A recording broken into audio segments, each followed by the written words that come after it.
America ಹಾಗೂ Israel ಸೇನೆ ಇರಾನ್ನ ಹಲವು ತಾಣಗಳನ್ನು ಗುರಿಯಾಗಿಸಿ ಬಾಂಬ್ ಹಾಗೂ ಮಿಸೈಲ್ ದಾಳಿಗಳನ್ನು ತೀವ್ರಗೊಳಿಸಿದ್ದಾಗಿ ವರದಿಯಾಗಿದೆ. ಪ್ರತಿಯಾಗಿ ಇರಾನ್ ಕೂಡ ಅಮೆರಿಕದ ಸೇನಾ ನೆಲೆಗಳ ಮೇಲೆ ಮಿಸೈಲ್ ದಾಳಿ ನಡೆಸುತ್ತಿರುವುದರಿಂದ ಪಶ್ಚಿಮ ಏಷ್ಯಾದ ಪರಿಸ್ಥಿತಿ ಉದ್ವಿಗ್ನವಾಗಿದೆ. ಅಮೆರಿಕ ಮೂಲದ ಮಾನವ ಹಕ್ಕುಗಳ ಸಂಸ್ಥೆ HRANA ನೀಡಿದ ಮಾಹಿತಿಯಂತೆ ಇರಾನ್ನಲ್ಲಿ 176 ಮಕ್ಕಳು ಸೇರಿದಂತೆ ಕನಿಷ್ಠ 742 ನಾಗರಿಕರು ಸಾವಿಗೀಡಾಗಿದ್ದಾರೆ.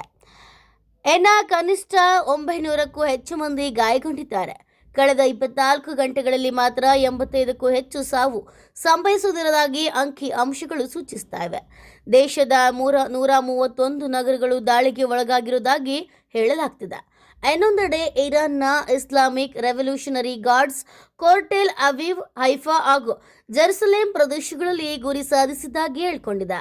ಪ್ರಧಾನಿ ಬೆಂಜಮಿನ್ ನೆತನ್ಯಾಹು ನಿವಾಸವು ಗುರಿಯಾಗಿದೆ ಎಂಬ ಮಾಹಿತಿ ಹರಿದಾಡುತ್ತಿದೆ. ಪರಿಸ್ಥಿತಿ ಮತ್ತಷ್ಟು ಉಲ್ಬಣವಾಗುವ ಸಾಧ್ಯತೆ ಇದ್ದು ಜಾಗತಿಕ ಸಮುದಾಯ ಆತಂಕದಿಂದ ಗಮನಿಸ್ತಾ ಇದೆ.